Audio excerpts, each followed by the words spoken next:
Hi friends, టెక్వెస్ట్ సొల్యూషన్స్కి స్వాగతం. ఈరోజు మన వీడియోలో మన పాన్ కార్డు మన ఆధార్ కార్డ్కి లింక్ అయిందా లేదా అనేది ఎలా తెలుసుకోవడం అనేది చూద్దాము. ముందుగా క్రోమ్ బ్రౌజర్ ఓపెన్ చేసి google.com టైప్ చేసి గూగుల్లో ఇన్కమ్ ట్యాక్స్ అని సెర్చ్ చేయండి. సెర్చ్ చేసిన తర్వాత వచ్చిన ఫస్ట్ వెబ్సైట్ క్లిక్ చేస్తే వెబ్సైట్ ఓపెన్ అవుతుందండి. దీంట్లో క్విక్ లింక్స్ అండ్ సెక్షన్ ఒకటి ఉంటుంది. దీంట్లో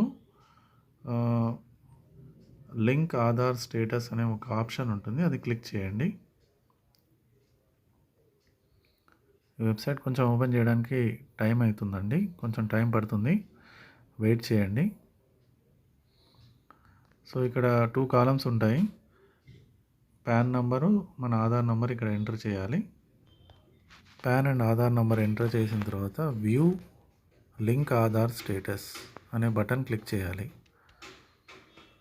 దీంట్లో PAN not linked with Aadhaar, please click on link Aadhaar link to link your Aadhaar with PAN అనే ఆప్షన్ వస్తే మీ Aadhaar card PAN card link కానట్టు. సో ఇక్కడ లింక్ ఆధార్ అనే బటన్ క్లిక్ చేసి మీరు మీ PAN and Aadhaar card numbers link చేసుకోవాలన్నమాట. ఇన్ కేస్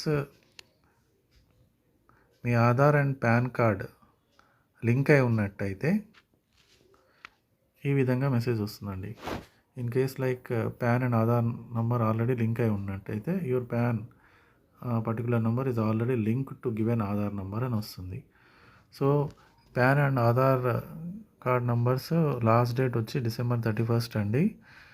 ఈలోపు మీరు స్టేటస్ చెక్ చేసుకొని in case Aadhaar and PAN card మీ యొక్క Aadhaar and PAN card link కాకుంటే లింక్ చేసుకోండి. ఈ ప్రాసెస్ మనము నెక్స్ట్ వీడియోలో నేను ఎక్స్ప్లెయిన్ చేస్తాను. ఇది కంపల్సరీ అండి, లేకుంటే మీ పాన్ కార్డు December 31, 2025 తర్వాత ఇన్యాక్టివ్ అవుతుంది. దాని నుంచి మీరు బ్యాంక్ అకౌంట్ ఓపెన్ చేయలేరు, వేరే TDS దాంట్లో కూడా ఇష్యూస్ వస్తాయి. సో ఇదండి వీడియో మీకు నచ్చినట్టయితే షేర్ చేయండి, సబ్స్క్రైబ్ చేయండి, లైక్ చేయండి. థ్యాంక్ యూ అండి. Thank you for watching.